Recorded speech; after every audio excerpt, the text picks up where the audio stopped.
Hi and welcome. Welcome to this video that we continue to follow Jesus through this Easter week. And now we approach the darkest hour in the history of mankind, the Crucifixion. That day there was the very worst of human behaviour on show. But let's not forget the people who were there standing with Jesus, his mother. There was Jesus the disciple who was his best friend, Mary Magdalene, and many others who were mourning.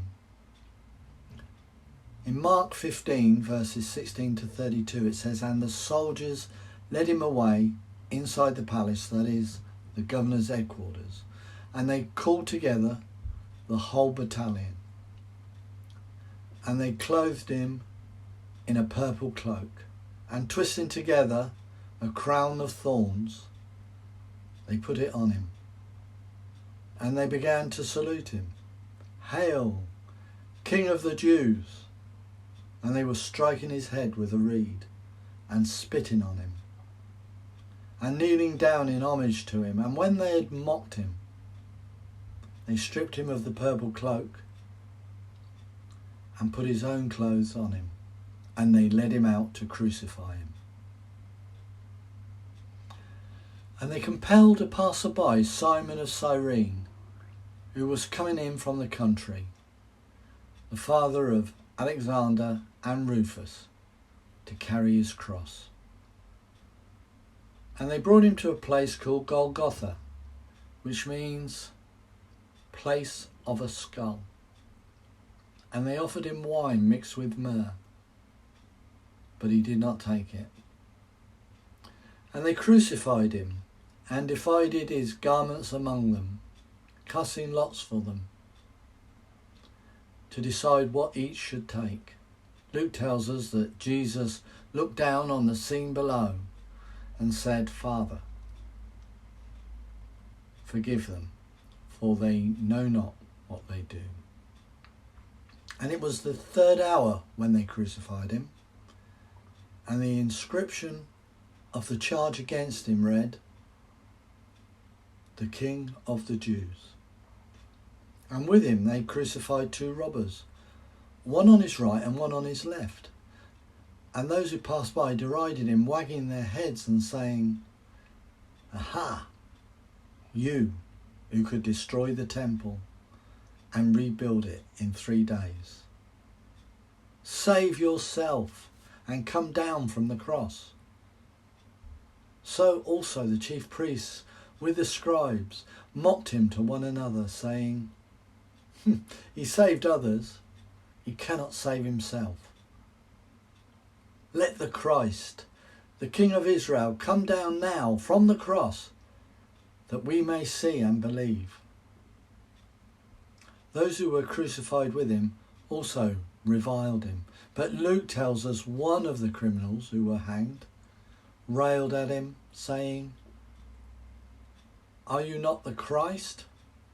Save yourself and us." But the other rebuked him, saying, "Do you not fear God, since you are under the same sentence of condemnation, and we indeed justly, for we are receiving the due reward of our deeds, but this man has done nothing wrong?" And he said, "Jesus, remember me when you come into your kingdom." And Jesus said to him, "Truly, I say to you today, you will be with me in paradise." Jesus also tells us, but standing by the cross of Jesus were his mother and his mother's sister, Mary, the wife of Clopas, and Mary Magdalene. When Jesus saw his mother and the disciple whom he loved standing nearby, he said to his mother, "Woman, behold your son." And then he said to the disciple, "Behold your mother." And from that hour, the disciple took her to his own home. Mark continues, "And when the 6th hour had come, there was darkness over the whole land until the 9th hour.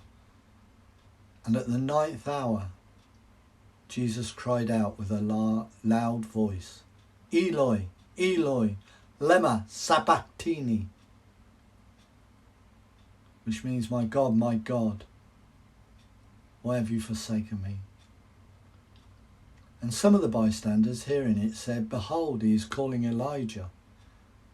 And someone ran and filled a sponge with sour wine, put it on a reed, and gave it to him to drink, saying, wait, let us see whether Elijah will come to take him down. And Jesus uttered a loud cry and breathed his last. And the curtain of the temple was torn in two from top to bottom. And when the centurion who stood facing him saw in this way he breathed his last, he said, truly, this man was the Son of God. John also gives us this testimony. Since it was the day of preparation, and so that the bodies would not remain on the cross on the Sabbath, because that Sabbath was a high day, the Jews asked Pilate that their legs might be broken and that they might be taken away. So the soldiers came and broke the legs of the first and of the other who had been crucified with him. But when they came to Jesus and saw that he was already dead, they did not break his legs. But one of the soldiers pierced his side with a spear, and at once there came out blood and water. He who saw it has borne witness. His testimony is true, and he knows that he is telling the truth, that you also may believe. For these things took place, that the scripture might be fulfilled. Not one of his bones will be broken. And again, another scripture says, they will look on him whom they have pierced. After these things, Joseph of Arimathea, who was a disciple of Jesus, but secretly, for fear of the Jews, asked Pilate that he might take away the body of Jesus, and Pilate gave him permission. So he came and took away his body. Nicodemus also, who earlier had come to Jesus by night, came bringing a mixture of myrrh and aloes, about 75 pounds in weight. So they took the body of Jesus and bound it in linen cloths with the spices, as is the burial custom of the Jews. Now, in the place where he was crucified there was a garden, and in the garden a new tomb in which no one had yet been laid.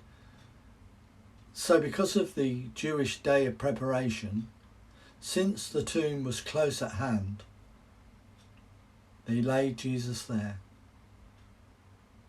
Now the surprising thing is that both Joseph of Arimathea and Nicodemus were well-respected members of the Jewish council. Joseph was already a believer, but in secret, and now Nicodemus was also a believer, despite the opposition that they would now face. So, as people drift away, not sure about what comes next, but many will now be realising the enormity of what they have done. They all know that tomorrow will be a very dark day. Thank you for watching this video. We carry on tomorrow in this journey following Jesus, and I hope that you can join me. But for now, God bless to you and goodbye.